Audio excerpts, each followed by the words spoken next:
y a manera introductoria quiero señalarlos, lo vamos leyendo y así usted va teniendo el primer, digamos que el primer acercamiento al pasaje para que luego lo podamos ir estudiando versículo por versículo hasta culminarlo con ayuda del Señor.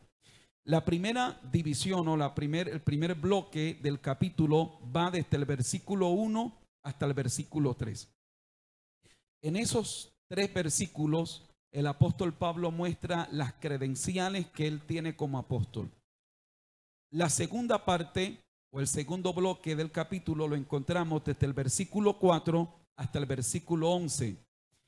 Y en estos versículos el apóstol Pablo muestra la diferencia entre el antiguo pacto y el nuevo pacto. La gloria perecedera del antiguo pacto y la gloria permanente del nuevo pacto. En los versículos del 12 al 18, el apóstol Pablo hace una analogía sobre ese velo que se colocaba Moisés para que la gente no viera su rostro de la gloria que había, pero que ese rostro o esa gloria, ese resplandor iba a acabar en algún momento. Y el apóstol hace esa analogía con el tiempo de la gracia en la que el Señor quitó el velo y ahora podemos ver a la gloria del Señor a rostro o a cara descubierta. La primera parte, repito, que es la presentación de las credenciales del apóstol Pablo, acompáñenme, son los primeros 3 versículos. Estos primeros 3 versículos dicen así: por lo demás, hermanos, estoy en otro lado. Yo sí decía, ¿no? Capítulo 3, versículo 1. Dice: ¿comenzamos otra vez a recomendarnos a nosotros mismos? ¿O tenemos necesidad, como algunos, de cartas de recomendación para vosotros o de recomendación de vosotros? Nuestras cartas sois vosotros, escritas en nuestros corazones y conocidas y leídas por todos los hombres. Esta es la primera parte. Y el versículo 3 dice: siendo manifiesto que sois carta de Cristo, expedida por nosotros, escrita no con tinta, sino con el Espíritu del Dios vivo, no en tablas de piedra, sino en tablas de carne, esto es, del corazón. Muy bien. Hasta aquí la primera parte. Recuerden que la segunda carta a los Corintios es una defensa que hace el apóstol Pablo sobre su ministerio.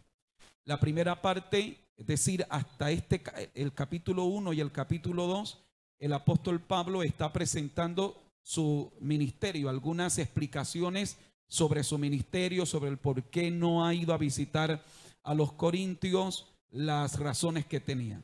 Desde el capítulo 3 hasta el capítulo 6, el apóstol va a hacer una defensa ahora sobre su ministerio apostólico y inicia de esta manera. Recuerden que una de las cosas que estaba ocurriendo en la iglesia de Corintio en la ausencia del apóstol Pablo era que algunos judaizantes, falsos apóstoles, falsos maestros, habían llegado a la iglesia, pero habían llegado con cartas de recomendaciones de supuestas autoridades que no eran, naturalmente, no era, digamos que los patriarcas de la iglesia, no era Pedro, no eran los apóstoles, pero seguramente se trataba de alguna especie de cristianos judaizantes que firmaban esas cartas que autorizaban a estas personas como maestros, como apóstoles, como predicadores, como maestros, etc. Ellos llegan a la iglesia de Corintio y presentan esas cartas. Esas cartas eran una especie de evidencia que ellos sí eran apóstoles auténticos, autorizados. El apóstol Pablo no tenía esas cartas. El apóstol Pablo no andaba con cartas firmadas por Pedro o firmadas por los demás apóstoles. Él no presenta ese tipo de credenciales, por lo que le fue fácil a estos falsos apóstoles por lo menos mover el corazón de la iglesia de Corintio con respecto a la legitimidad del apóstol Pablo. Los enemigos del apóstol Pablo, los que atacaban el ministerio del apóstol Pablo, tenían un par de as bajo las mangas. Primero, decían ellos, es que Pablo no es un apóstol legítimo porque Pablo no anduvo con el Señor Jesucristo. No como Pedro. Pedro sí es un apóstol legítimo porque Pedro estuvo con el Señor, se formó con el Señor. Pablo no lo hace. De alguna manera, sus enemigos capitalizan esto para tratar de hacer ver a Pablo como un apóstol que no es genuino.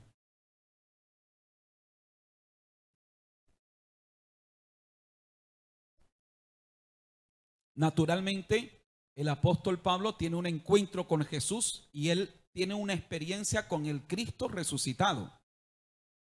Y esa era una de las evidencias, realmente haber visto al Señor resucitado, porque los apóstoles tendrían que ser testigos del Cristo que murió, pero resucitó al tercer día.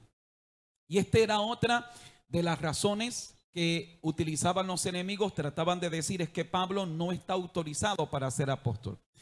Así que en algún momento algunos de los hermanos de la iglesia de Corintios se preguntan, bueno, pero ¿y si de verdad nuestro apóstol Pablo es genuino, por qué no tiene cartas de recomendación? Es decir, se supone que si de verdad él es un apóstol genuino, es un apóstol auténtico, bueno, tendría que tener un tipo de credencial o de carta donde Pedro y los demás apóstoles le están recomendando. Se pregunta el uno al otro, pienso yo, ¿alguna vez él mostró alguna carta aquí en la iglesia? ¿Alguna vez el apóstol llegó y dijo, miren que yo no me puse solo, que a mí me manda Pedro, que a mí me mandan las demás autoridades? No, simplemente nunca vieron una carta de recomendación del apóstol Pablo.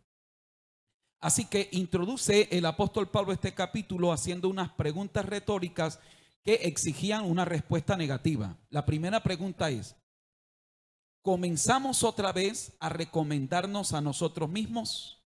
Es decir, hace falta que nosotros, el plural que utiliza, puede explicar el hecho que él está con su equipo de trabajo. Estaría a lo mejor con Tito, con Timoteo o con otros de su equipo de trabajo. Y él dice, ¿acaso mi persona y la gente que está conmigo necesita que nos recomendemos a nosotros mismos? Tenemos que llegar a decir, miren que nosotros sí somos apóstoles genuinos. La respuesta es no. Cualquiera que conociera a Pablo sabía que Pablo no necesitaba recomendarse a sí mismo. Así que esta pregunta exigía una respuesta negativa. Ellos tendrían que responder al escuchar esta carta, no, Pablo, tú no necesitas recomendarte a ti mismo.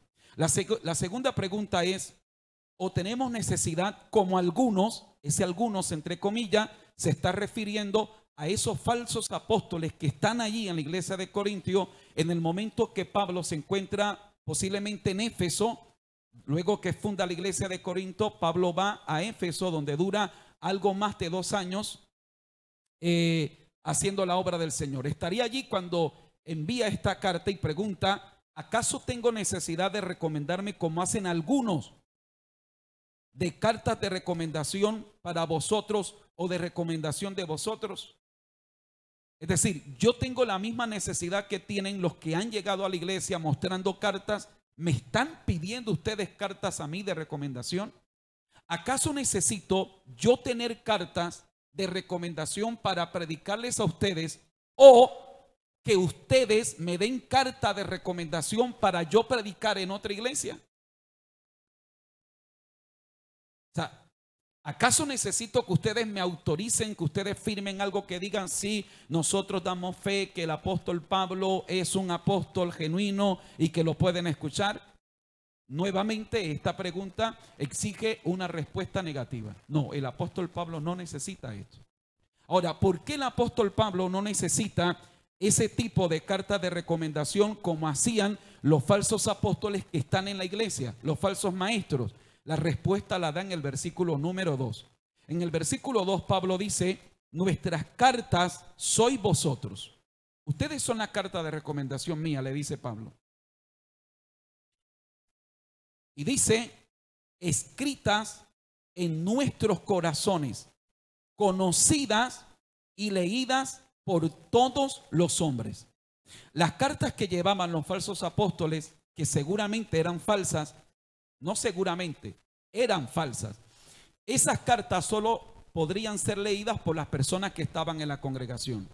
Pero la credencial que está mostrando el apóstol Pablo, las cartas que él dice son ustedes, esa carta no solo la leen las personas que pueden leer, sino que además la puede leer todo el mundo. Toda persona que les vea a ustedes está viendo la carta de recomendación que tenemos nosotros. Acompáñenme al capítulo 4 de la primera carta a los Corintios, versículo 15. Primera de Corintios 4:15, por favor.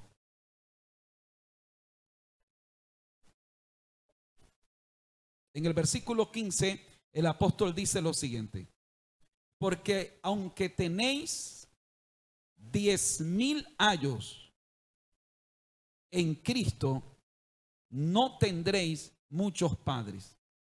Pues en Cristo yo os engendré por medio del Evangelio. Recuerden que el apóstol Pablo fundó la iglesia en Corinto. Y el apóstol Pablo empezó de cero. El apóstol Pablo llegó y formó esa iglesia. Así que el apóstol, con toda la autoridad que puede tener, el apóstol dice: miren, ustedes podrán tener 10,000 años.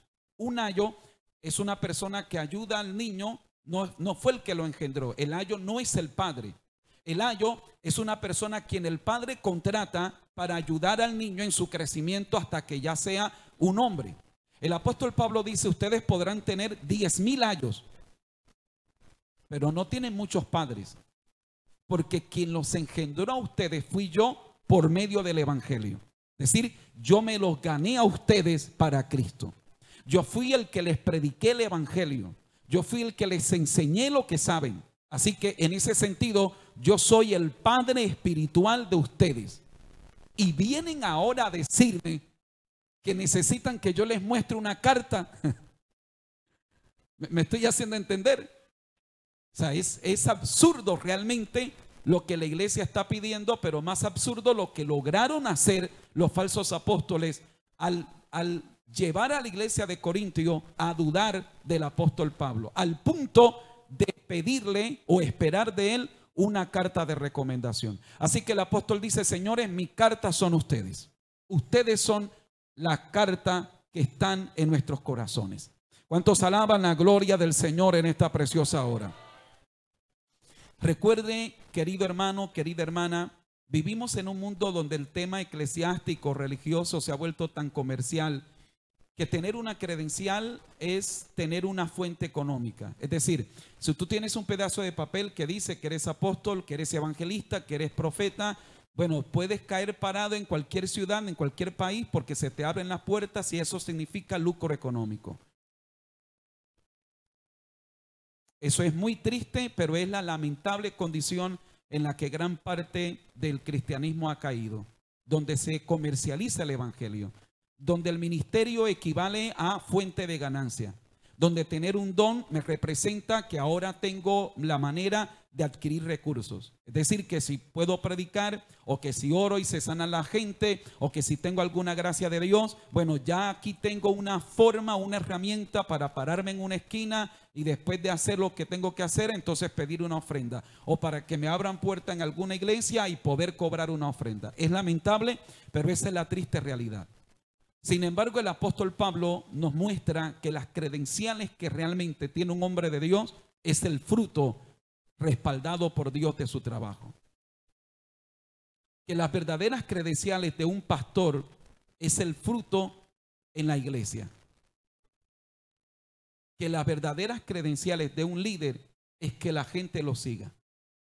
Que las verdaderas credenciales de un pastor es que tenga un rebaño.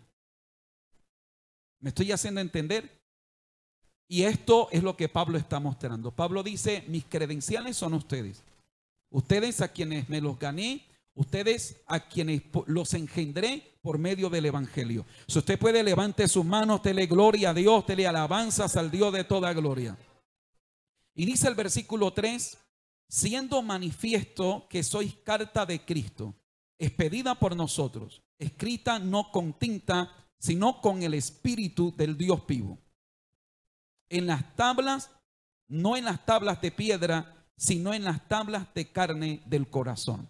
Y aquí ya el apóstol empieza a introducir en el segundo bloque de este capítulo. Aquí empieza a hacer un contraste entre el antiguo pacto, que es la ley, y el nuevo pacto, que es la dispensación de la gracia, o este tiempo de la gracia. Ese término realmente hay que hacerle un ajuste porque la gracia de Dios ha permanecido siempre. O sea, a lo largo de toda la historia de la humanidad, la relación del hombre con Dios ha sido a través de la gracia. Pero le llamamos la dispensación de la gracia a un momento específico en el que Dios está obrando en este nuevo pacto por medio de la sangre del Señor Jesucristo y de la obra hecha en la cruz del Calvario. ¿Ok? Muy bien, así que el apóstol está diciendo, miren que ustedes son cartas en las que no se ha escrito con tinta negra, sino con el Espíritu Santo. Es decir, el Espíritu Santo es el que ha escrito en ustedes, por lo cual ustedes son cartas de Dios, que representan a Dios. El escritor a los hebreos dice que somos cartas abiertas, leídas por todo el mundo. Y qué lindo, ¿verdad? Que cuando la gente inconversa vea esta carta abierta que eres tú y que soy yo, no vea tinta negra chorreada en nosotros, sino que vean las palabras escritas por el Espíritu Santo en nuestros corazones. Tú eres una carta abierta. Te guste o no, la gente te va a leer. Te guste o no, la gente está pendiente a ti. Te guste o no, la gente sabe a qué hora sales a trabajar, a qué hora vienes. La gente sabe qué comes, dónde comes, qué vistes, qué haces, qué no haces, cómo hablas. La gente sabe qué subes en tus redes sociales. La gente te tiene vigilada. Porque eres una carta abierta. Porque la gente está pendiente a lo que haces, cómo reaccionas. Si tienes problemas, si no tienes problemas, si subes en el bus, ¿qué haces cuando en la tienda te dan vuelto de más? Si devuelves o te quedas con el vuelto, ¿qué haces cuando la gente nos tiene más vigilado de lo que podríamos imaginar, hermanos? Y usted se sorprendería al saber todo lo que sus vecinos saben de usted.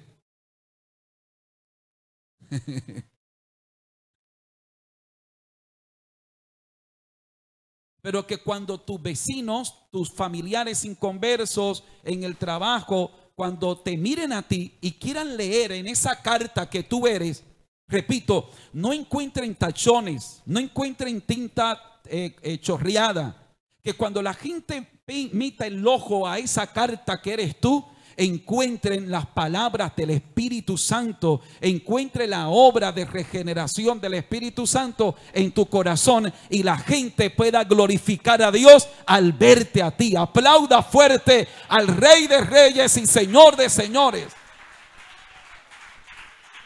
Mire, sus vecinos saben si usted quiere a su suegra, si no la quiere, si su suegra la visita, si no la visita.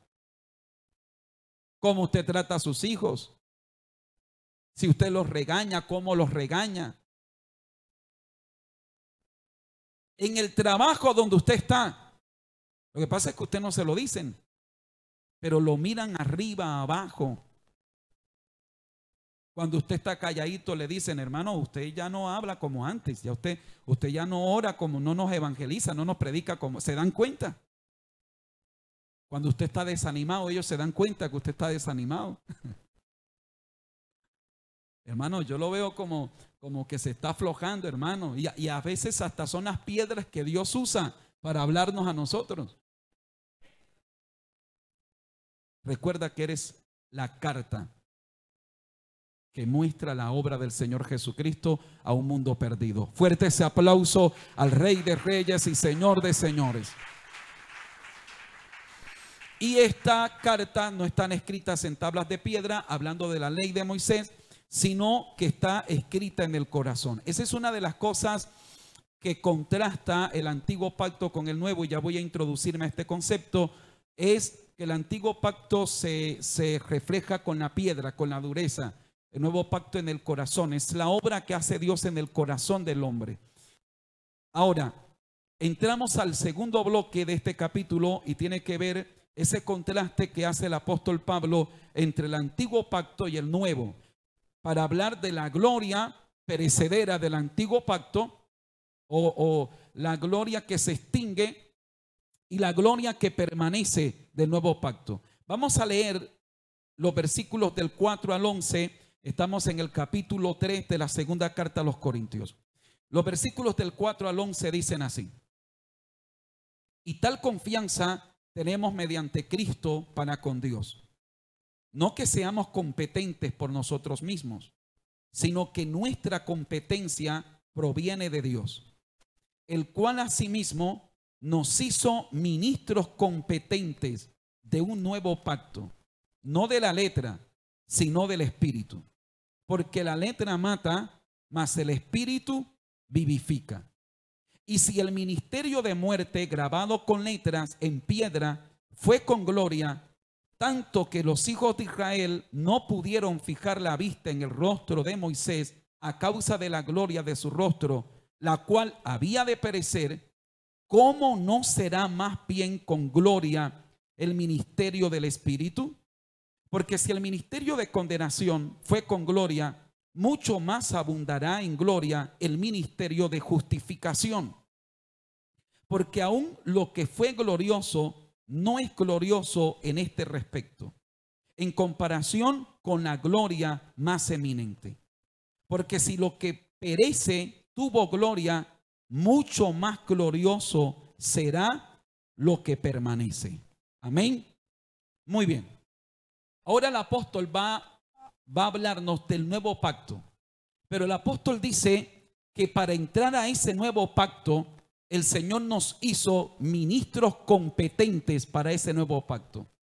Es decir, el nuevo pacto marca una nueva era o una nueva administración de Dios para con el hombre. Una nueva economía, es lo que registra esa palabra, de donde viene la palabra diácono. Sí, una nueva administración de Dios en el trato con la humanidad.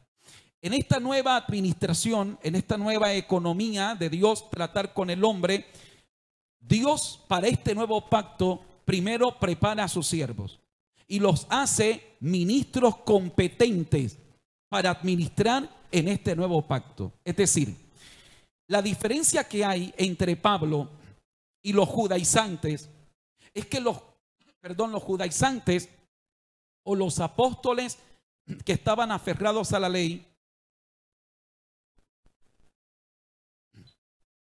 pues ellos no eran capaces de entender, como lo vamos a mirar más adelante, el evangelio de la gracia. No eran capaces de entender cómo ahora Dios justifica por la fe, cómo Dios salva por gracia, cómo ahora la salvación no es por obra para que nadie se gloríe. Es decir, los judíos creyentes eran muy aferrados a la ley y desde pequeño fueron formados para creer, para pensar que hay que cumplir toda la ley y que para cumplir toda la ley tienes que sacrificarte, tienes que esforzarte, tienes que hacerlo tú. El nuevo pacto, el evangelio de la gracia, le está diciendo a esos judíos: señores, ya no tienen que hacer absolutamente nada. La salvación ahora es por gracia. Ese es un choque. Ese es un impacto a su ideología, a su manera, a su cultura. Es decir, ¿cómo vamos a asimilar que ahora Pablo nos viene a decir que ya no te tienes que circuncidar, que ya no tienes que guardar todas las tradiciones de la ley, que ya eres salvo solo por creer en Jesucristo? La diferencia entre Pablo y los falsos apóstoles es que Pablo es un ministro competente. Esa palabra competente quiere decir que está apto o preparado para desarrollar una función. Los apóstoles falsos que llegaron con credenciales, supuestamente porque ellos sí eran los que estaban facultados para pastorear, eran incompetentes, ojo, desde la perspectiva del nuevo pacto. Ellos no estaban calificados para servir a Dios en el nuevo pacto, eran incompetentes. Pero Pablo, en cambio, era competente para ministrar, para servir a Dios en el nuevo pacto. Ahora, ¿por qué es competente Pablo? Él dice: no por nosotros mismos, es el Señor el que nos ha hecho competentes para ser ministros del nuevo pacto. Es interesante saber que si tú y yo somos algo, entendemos algo, no es por nosotros, es porque el Señor nos ha hecho competentes. Es porque el Señor es el que nos ha formado, nos ha enseñado para poder entender cosas que otros no entienden, para poder comprender cosas que otros no son capaces de comprender. ¿Me estoy haciendo entender? Así que el apóstol Pablo dice, mire, señores, la diferencia entre los falsos apóstoles que me están atacando desde la misma iglesia que yo formé, desde donde están mis hijos espirituales, con nosotros es que nosotros somos ministros competentes para este nuevo pacto. Es decir, esta nueva administración hemos sido preparados para ello. Les pongo este ejemplo y ya salgo para avanzar en lo que tiene que ver con el antiguo pacto y el nuevo pacto. Pero es importante porque el apóstol Pablo resalta el hecho de que él es un ministro competente y que su competencia viene de Dios. Hasta hace algunos años atrás el tema de la tecnología era casi que opcional. Es decir, usted bien podría seguir llevando la administración de su tienda, de su empresa, con el lápiz y el papel. Y un administrador no necesariamente tenía que manejar la tecnología, ¿verdad? Pero desde un tiempo para acá, ya, si un administrador, si una persona no sabe manejar la tecnología, queda por fuera. A lo mejor sea una persona muy honrada, a lo mejor sea una persona muy inteligente, seguramente una persona que no es capaz de robarse un solo peso, que no haría un informe malo bajo ninguna circunstancia, pero si no tiene la capacitación para poder administrar según la norma, esta nueva era de la tecnología, simplemente esa persona es incompetente para el trabajo. ¿Me estoy haciendo entender? Lo que el apóstol Pablo está diciendo es igual. Señores, yo fui capacitado por Dios. Nosotros fuimos entrenados por Dios y Él nos hizo ministros competentes. Si usted puede, levante su mano, dele gloria, dele honra y dele alabanzas al Señor.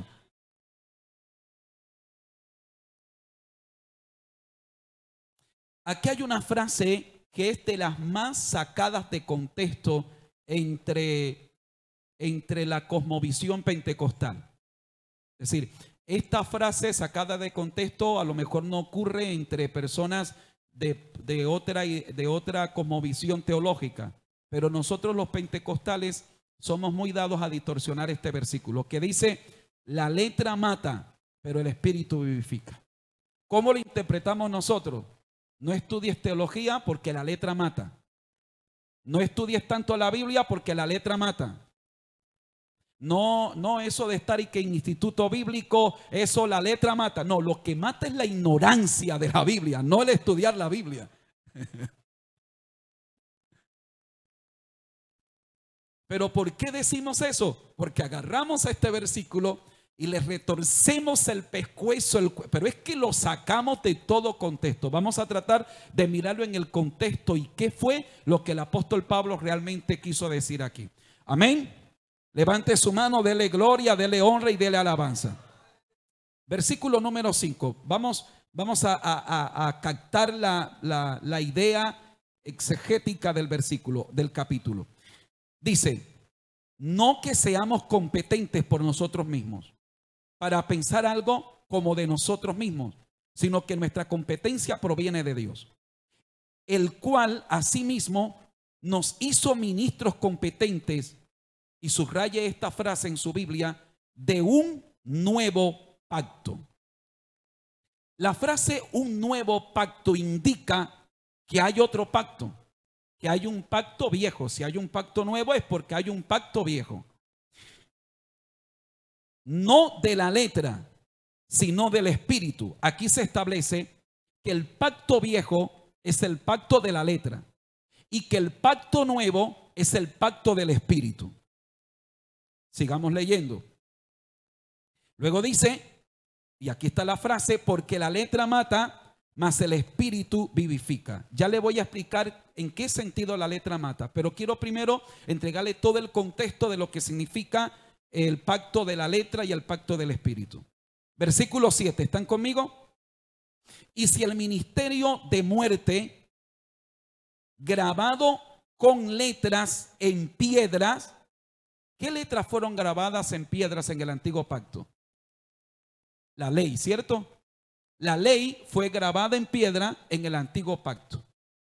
Y el apóstol dice que ese ministerio era un ministerio de muerte, que fue grabado en piedras. Y ese ministerio de muerte que fue grabado con piedra, dice el apóstol, fue con gloria. Tanto que los hijos de Israel no pudieron fijar la vista en el rostro de Moisés a causa de la gloria de su rostro, la cual había de perecer. Luego dice, ¿cómo no será más bien con gloria el ministerio del Espíritu? Verso 9, porque si el ministerio de condenación fue con gloria, mucho más abundará en gloria el ministerio de justificación. Ok. El concepto del nuevo pacto y el antiguo pacto se basa en lo siguiente.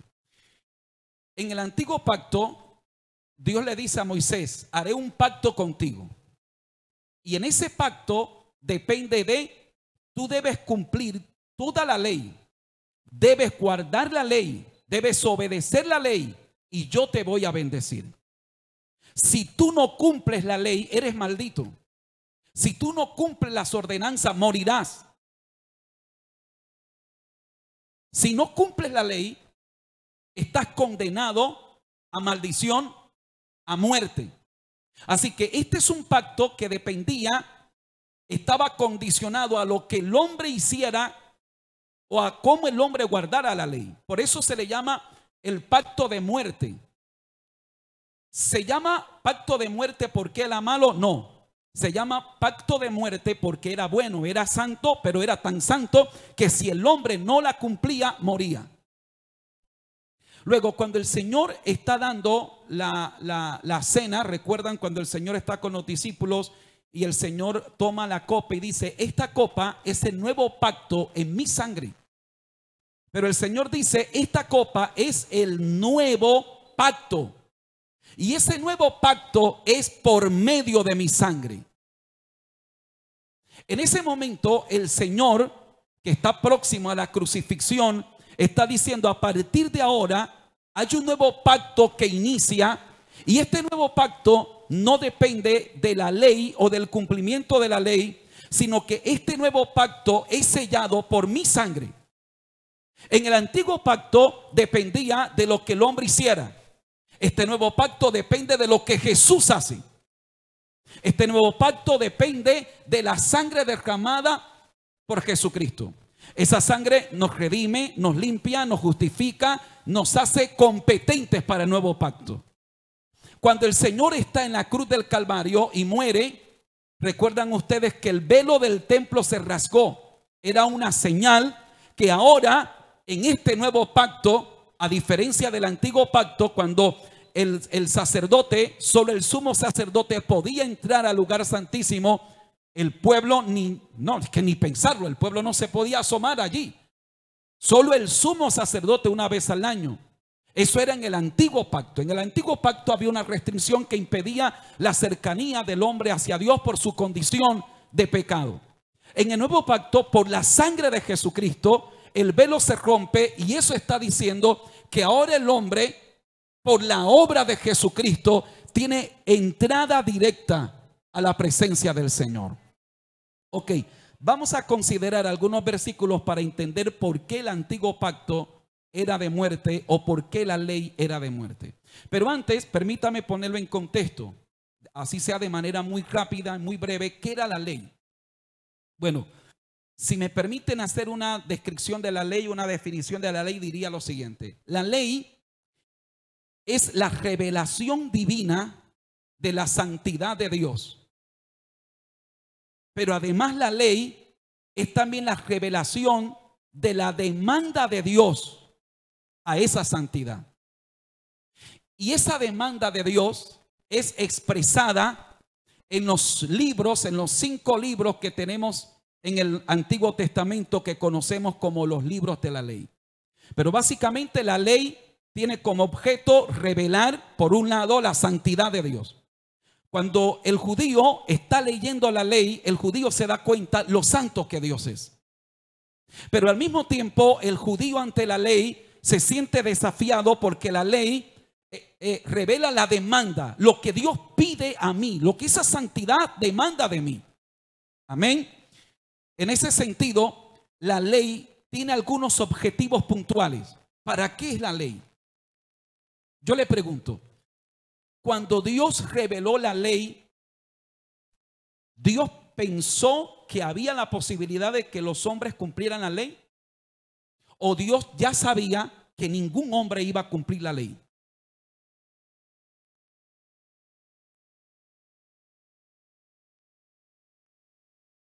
Y si Dios sabía ya que ningún hombre iba a cumplir la ley, ¿para qué dio la ley? Porque ahí va el propósito de la ley. El propósito de la ley es, número uno, revelar la santidad de Dios. Número dos, revelar el pecado del hombre. Ante la ley, yo veo la santidad de Dios. Y en el momento que contemplo la santidad de Dios, detecto lo oscuro de mi pecado. ¿Sí me hago entender? La ley tiene ese doble efecto. La ley en el hombre iluminaba el resplandor de la santidad de Dios.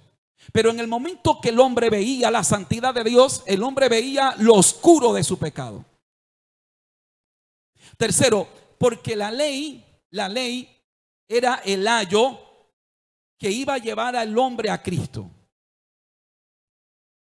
Cuarto, porque la ley iba a mostrar la necesidad que el hombre tiene del evangelio de la gracia. La ley iba a revelar que definitivamente el hombre no puede ser salvo por sus propios medios y que necesita el evangelio de la gracia para ser salvo, porque no hay otra manera.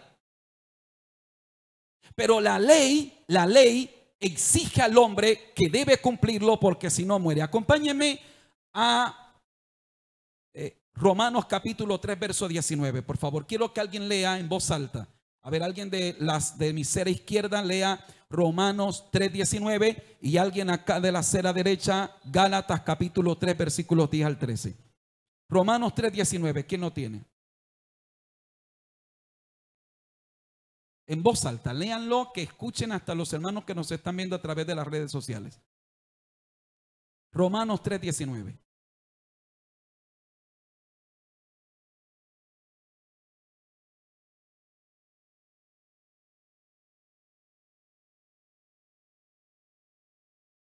Ok, dice que lo que se dice en la ley, se dice para que todos queden bajo esa ley.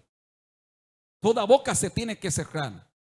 Y todo hombre va a quedar bajo el juicio de Dios. ¿Por qué? Porque todo hombre incumple la ley. Y si el hombre incumple la ley, está bajo el juicio de Dios.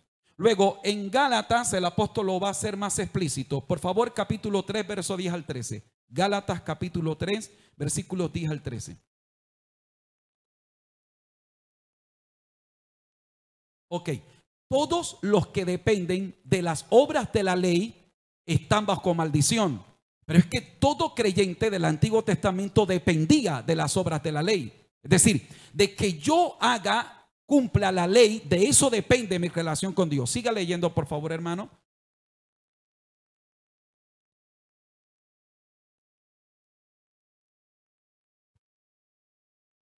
Observe esa declaración. No se trata solo de que yo hoy cumplo la ley a la perfección, pero mañana echo una canita al aire. El versículo dice, maldito todo aquel que no permaneciere en el cumplimiento de la ley. La santidad de Dios era tal que no admitía cumplir la media. O tú la cumples toda o estás bajo maldición. Siga leyendo, por favor, hermano.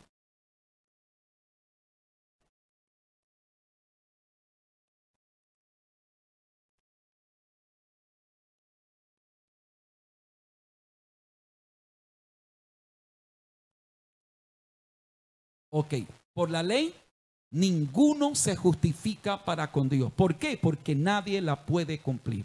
Bueno, si nadie puede cumplir la ley, y si el que está bajo la ley está bajo maldición porque no la puede cumplir, entonces el hombre está bajo pena de muerte ante la ley. Por eso el apóstol Pablo dice que ese pacto es pacto de muerte. Muy bien, esto nos permite entender ahora sí la frase que la letra mata, pero el espíritu vivifica. Cuando dice que la letra mata, ¿a qué letra se está refiriendo? A la ley. Es decir, ahora que tenemos el contexto de qué letra se está refiriendo, ya sabemos que es las letras que se escribieron en las tablas de piedra, que es la ley. Esa letra mata. Pero ¿por qué mata esa letra? Esa letra mata porque esa letra revela la santidad de Dios y esa letra revela la exigencia de Dios. Pero esa letra te está diciendo, si tú no cumples lo que aquí está escrito, estás bajo maldición y estás bajo pena de muerte. Por eso la ley mata. Es decir, lo que mata no es el estudio de la Biblia. Lo que mata no es el estudio de la palabra del Señor. Lo que el apóstol Pablo quiso decir es que el depender de las letras de la ley mata, pues nadie puede cumplirla. Ahora, cuando dice que el espíritu vivifica, es porque el nuevo pacto es el pacto del espíritu. A ver, el problema del que está bajo la ley no es solamente que la santidad de Dios es tan grande que no la puede cumplir y que la ley lo condena. Es que además la ley no le aporta nada en su interior para cumplirla. Es decir, la ley solo te dice la santidad de Dios es esta y las demandas de Dios son estas. Sí, pero tú sigues siendo incapaz de cumplir la ley. O sea, tú dices, bueno, pero no fue que me ayudaste hace mucho, porque ya yo sé que la santidad de Dios es esa y yo sé que la demanda de Dios es esta. El problema no es saberla, el problema es que no la puedo cumplir. ¿Me estoy haciendo entender? ¿Qué hace la gracia? En la gracia el Espíritu Santo nos regenera. El Espíritu nos vivifica. Yo era incapaz de agradar a Dios, pero en el momento que le entrego mi vida al Señor por la sangre de Jesucristo, por lo que Él hizo en la cruz del Calvario, el Espíritu Santo opera en mí la regeneración, el nuevo nacimiento, y ahora el Espíritu me vivifica. Ahora la gracia o el pacto de la gracia, este tiempo de la gracia, no solo me dice, tú eres incapaz de cumplir la ley, por lo tanto tú mereces la muerte. Pero la gracia me dice, aunque tú mereces la muerte, no te voy a dar la muerte, te voy a dar la vida, te voy a perdonar, te voy a salvar, te voy a vivificar y es más, te voy a sentar en los lugares celestiales con Cristo Jesús. Y además, te voy a potenciar, te voy a capacitar para que tú puedas hacer la voluntad de Dios. El Espíritu ahora dentro de mí me faculta para yo poder hacer la voluntad de Dios y vivir conforme Dios quiere que viva. Aplauda fuerte al Rey de Reyes y Señor de Señores.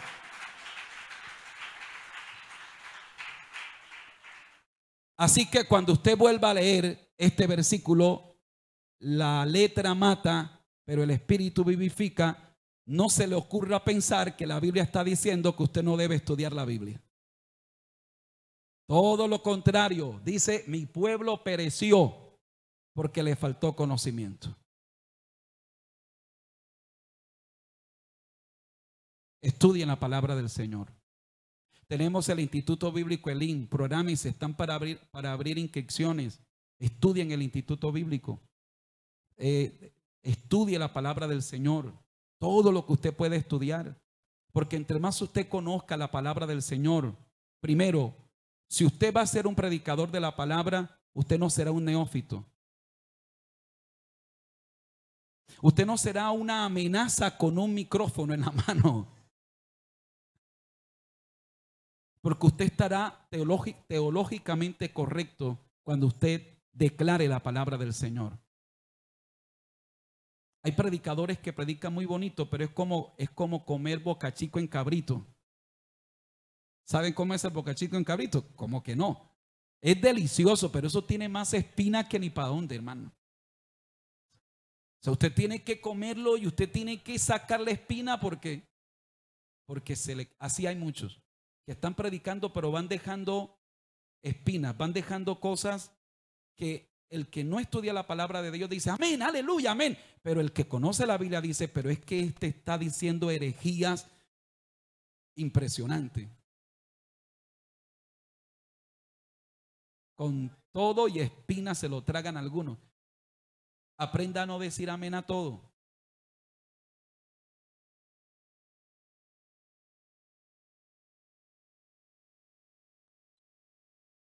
Ajá.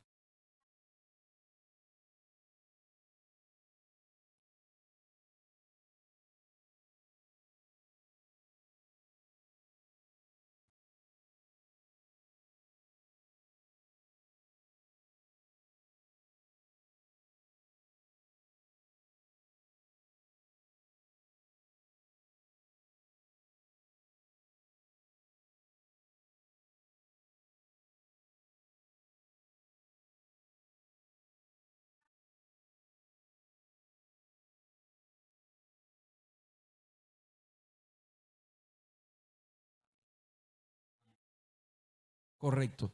Sobre este tema del pacto hay dos visiones. Está la visión, la cosmovisión dispensacionalista y aminialista. Esa, a ver, para no ahondarnos más, ¿qué es lo que pasa? El Espíritu Santo es el que opera en nuestro espíritu para capacitarnos y hacernos ministros competentes del nuevo pacto. Desde la perspectiva que tenemos nosotros entendemos, porque ahí hay que hacer esa mezcla, que ahí le está hablando Dios a Israel, pero que esa palabra que Dios está hablando a Israel también abarca a la iglesia. Entonces, si usted habla con una persona, una aminialista, lista, no señor, eso no aplica para Israel, eso aplica solo para la iglesia. Dependiendo qué porte tenga el dispensacionalista, va a decirle que es solo Israel, y otro va a decir que aplica para Israel, pero tiene que ver también para con la iglesia. Entonces eso ahí tiene otro matiz que dar. Pero esa cita como tal nos muestra que ese nuevo pacto está incluyendo, por supuesto, al pueblo de Israel, porque hay un proceso que Dios va a hacer con Israel y que va a terminar, pero también al pueblo de Dios, a toda persona, sin importar tribu, lengua, pueblo, nación, donde el Espíritu de Dios entre en el corazón de esa persona para renovarle, para cambiarle. ¿Y qué va a pasar? En el antiguo pacto, la ley, yo era incapaz de matrimoniarme con ella. Era como, es decir, en mí hay algo que me lleva a torcerla, a incumplirla. Pero en el nuevo pacto Dios dice, la voy a poner, la voy a sembrar en tu mente y en tu corazón. Es decir, voy a hacer una obra tal que para ti será natural la ley de Dios, vivir lo que Dios quiere que tú hagas. Eso solo ocurre cuando el Espíritu Santo obra en nosotros, cuando el Señor produce en nosotros el milagro del nuevo nacimiento. Y el que este Dios ama la palabra de Dios y ama obedecer al Señor. ¿Puede usted levantar sus manos y darle gloria al Señor? Muy buena anotación de nuestra hermana Belsi. Gloria a Dios. Esos son apuntes de gente que está estudiando instituto bíblico. Gloria a Dios por eso. De eso se trata. Muy bien. Así que aquí el apóstol está haciendo ese contraste, ¿verdad? Entre lo que es el antiguo pacto y el nuevo pacto. De manera tal que la gloria de ese antiguo pacto era perecedera. Para que podamos entender el contexto de lo que el apóstol Pablo está diciendo, le voy a pedir que me acompañe al capítulo 34 de Éxodo, por favor. Vamos a hacer una lectura rápida, pero que nos va a regalar el contexto para lo que Pablo va a decir a continuación en lo que resta del capítulo 3 de Segunda de Corintios que estamos estudiando hoy. Capítulo 34 de Éxodo, por favor.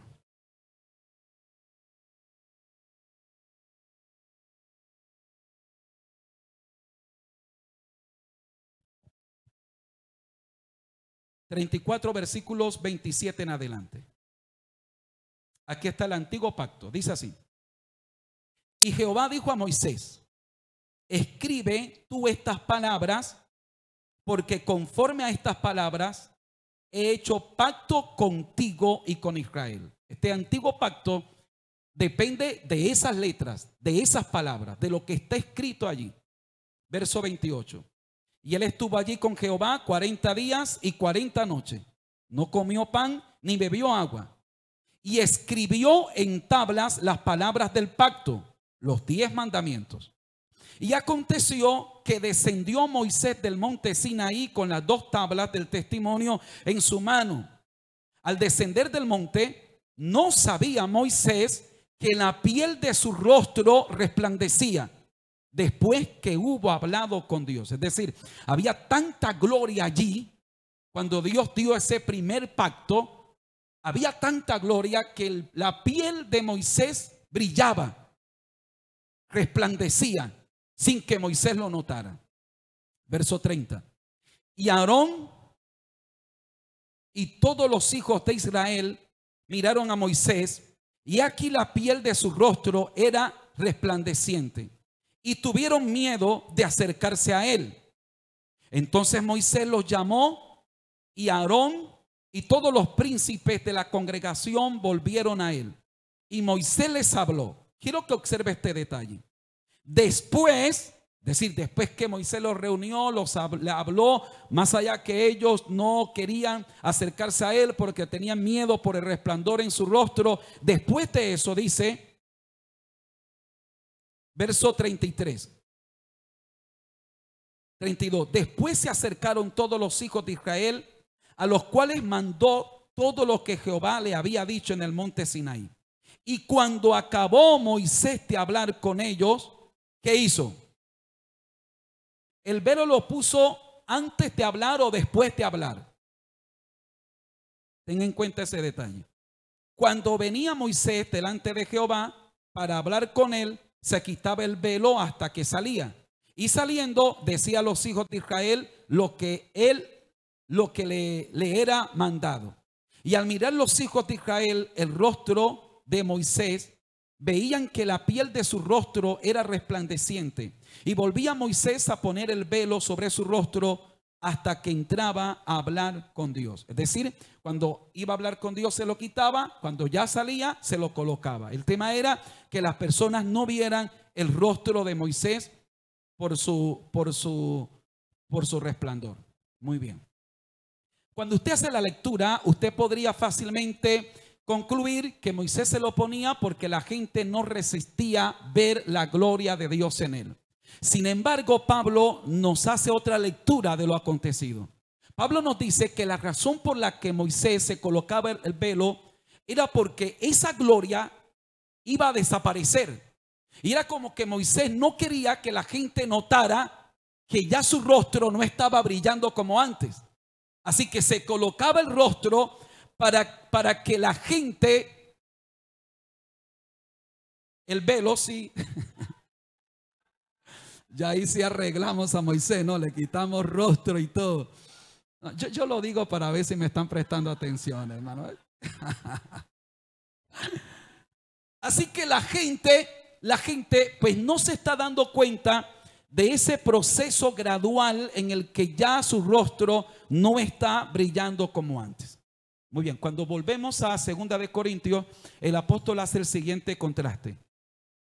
Esa gloria del primer pacto, que era con gloria, se desvaneció. Por supuesto, cuando Moisés sube al monte, la gloria es tal que queda impregnado él de esa gloria. Y el resplandor es insoportable para el pueblo. El pueblo tiene miedo. Y el pueblo dice, colócate un velo porque no soportamos ver esa gloria. Pero Moisés tiene otra razón por la que se coloca el velo.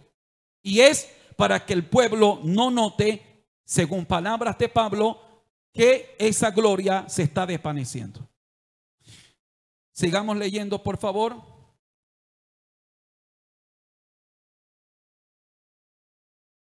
Verso 13. No como Moisés, que ponía un velo sobre su rostro para que los hijos de Israel no fijaran la vista en el fin de aquello que había de ser abolido. Aquí el apóstol le da es decir, está utilizando esa realidad para introducir algo profundo, pero polémico para los judíos. Lo que el apóstol está diciendo es, así como esa gloria que hay en el rostro de Moisés iba a desaparecer, pero el velo no dejaba que los judíos vieran que ya eso pasó, que sí, la gloria estuvo, pero que esa gloria ya ha pasado. El velo no les deja ver que ya la gloria de ese primer pacto no está en el rostro de Moisés. ¿Me estoy haciendo entender? Y el apóstol introduce aquí la expresión aquello que había de ser abolido. Esto hay que naturalmente tomarlo con pinza, porque uno no puede llegar a primera decir que la ley fue abolida. No, hay que entender que hay parte de la ley, es decir, para mejor comprensión de esto, la ley se divide en tres partes: ley ceremonial, ley moral y la ley judicial. La ley ceremonial se limitaba a toda la parte cultica, los sacrificios, el cordero, etcétera. Eso por la persona de Cristo ya no hace falta.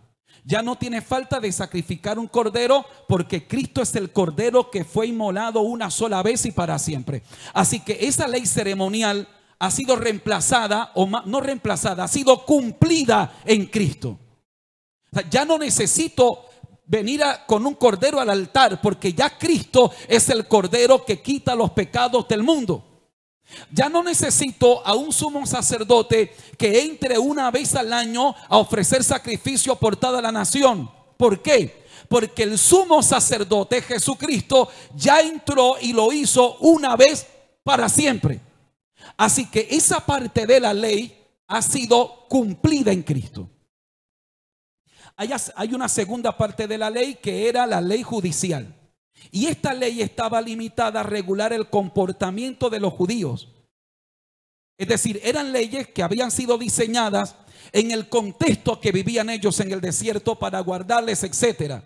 De allí está diente por diente, ojo por ojo. Si tú matas a alguien, a ti te tienen que matar también, etcétera. Esas normas se aplicaban porque, dado el contexto en el que vivían, solo así se podría frenar la maldad de los hombres.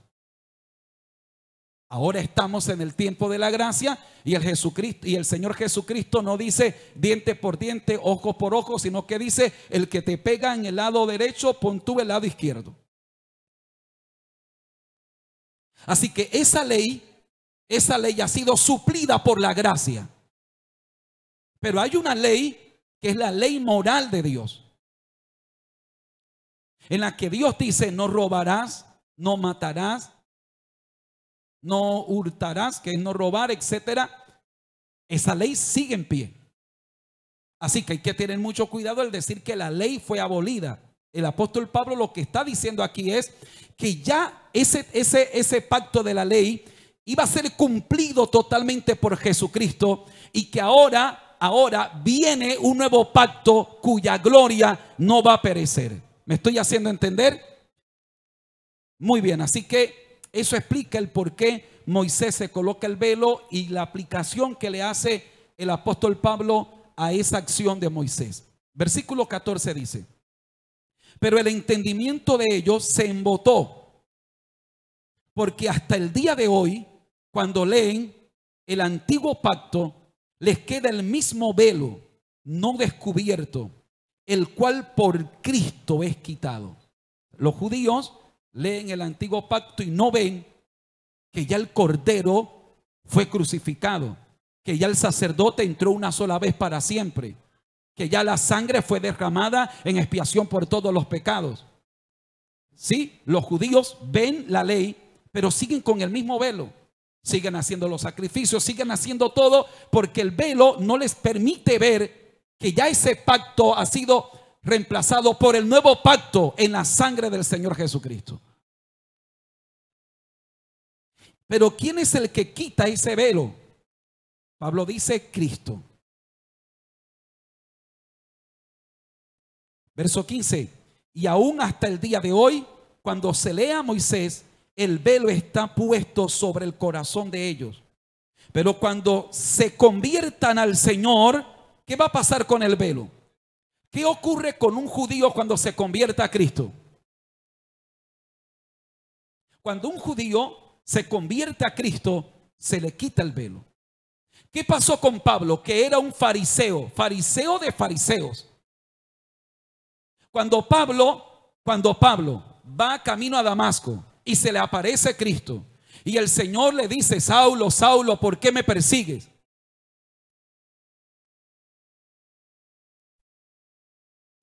Y a Pablo dice que ese resplandor fue tanto que quedó ciego. En ese momento que quedó ciego, el velo que tenía se le cae, y de ahí en adelante Pablo entiende ese nuevo pacto en la sangre del Señor Jesucristo y se convierte en el instrumento que va a usar Dios para explicar el evangelio de la gracia del Señor Jesucristo. ¿Cuántos alaban la gloria del Señor? Por eso es tan importante, hermano querido, hermana querida, de poder tener un encuentro con la persona de Cristo, de entender que nuestra vida cristiana se basa en mi relación con Cristo, Ese es el problema de la gente cuando pone sus ojos en el hombre y no en Cristo. Cuando tu mirada está puesta en Cristo, se te caen escamas, se te cae velo, tú entiendes todo tan clarito, tan nítido. Cuando tú estás en Cristo, bendito el nombre del Señor. Cuando de veras hemos tenido un encuentro personal con el Señor y nuestra mirada está en Cristo, hermano, te podrán traicionar, te podrán mentir, te podrán estafar, te podrán cerrar las puertas, te podrán calumniar, te podrán lo que sea. Pero como tú ves tan claro, porque no tienes velo, porque tus ojos están puestos en Cristo, tú dices: pero ¿por qué Cristo tiene que pagar por lo que éste me hizo? Es decir, ¿por qué yo voy a dejar a mi Cristo por lo que Él me hizo? ¿Me estoy haciendo entender? ¿Por qué yo voy a dejar de amar a Cristo por lo que alguien en su corazón malo y perverso me hizo a mí? Así que en la medida que nosotros tenemos una vida realmente centrada en el Señor Jesucristo, no hay velo, no hay escama. Podemos ver de manera diáfana en nuestra relación con el Señor Jesucristo. Aplauda fuerte al Rey de Reyes y Señor de Señores. Y termino, versículo 17 y 18. Porque el Señor es el Espíritu, y donde está el Espíritu del Señor, allí hay libertad. Hay un juego de palabras aquí que podría en cualquier caso llevarnos a la misma dirección. Que se está hablando, por un lado, que el Señor Jesús es Espíritu y por lo tanto Él es el Espíritu. O dos, que el Espíritu Santo, que es Dios y por lo tanto también Señor, es el Espíritu, y donde está el Espíritu del Señor hay libertad. O que se está hablando de las dos personas de la Trinidad. Es decir, que en este versículo está el Hijo y está el Espíritu Santo. Bueno, en cualquier caso, los dos trabajan en una unidad tan perfecta que donde está el Señor está el Espíritu Santo. Y donde está el Espíritu Santo está el Señor. Y donde está el Señor hay libertad. Y donde está el Espíritu de Dios hay libertad también. ¿Cuántos alaban la gloria del Señor Dios Todopoderoso? Versículo 18. Por tanto, nosotros todos, mirando a cara descubierta, como con un espejo, la gloria del Señor, somos transformados de gloria en gloria en la misma imagen, como por el Espíritu del Señor. En este nuevo pacto, mi querida hermana, mi querido hermano, estamos mirando a cara descubierta. No necesitamos velo, podemos ver a cara descubierta la gloria de Dios, y esa gloria de Dios nos transforma de día en día hasta proyectar en nosotros la imagen del Señor Jesucristo. Hasta que, como por ejemplo, permítame explicárselo así, esa gloria a la que nos exponemos, ya no usamos velo, nos exponemos a esa gloria, nos va transformando de día en día hasta imprimir en nosotros la imagen del Señor Jesucristo.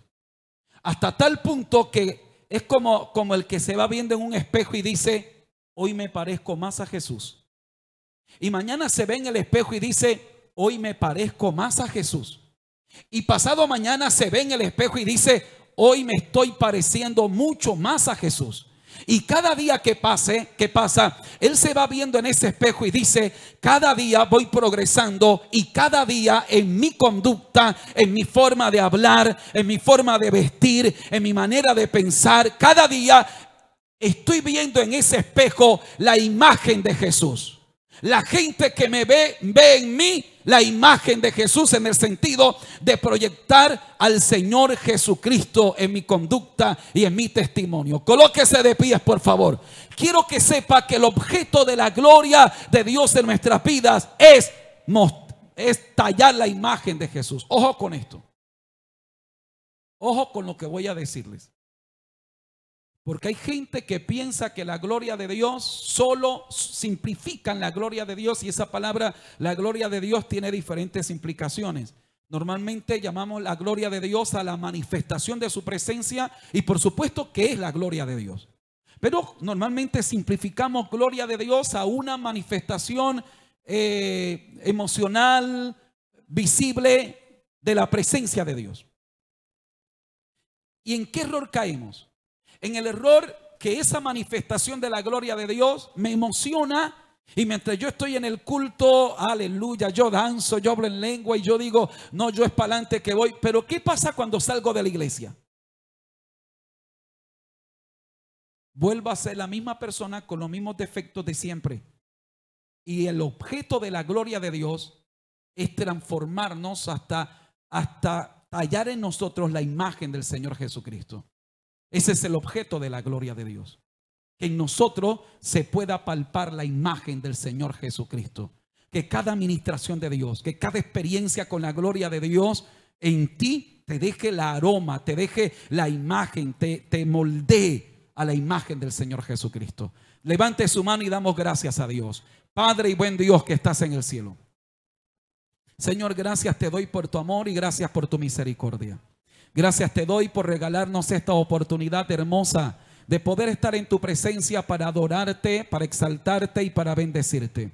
Padre, con todo mi corazón te ruego que por favor, de una manera muy especial, bendigas nuestras vidas a través del estudio de tu palabra. Que lo que hemos aprendido esta noche, Dios mío, no solo nos dé un aporte intelectual, sino que nos lleve a cambios, a transformación en nuestra vida para la gloria de tu nombre, Señor. Te lo pido, Padre, en el nombre de Jesús. Amén y amén.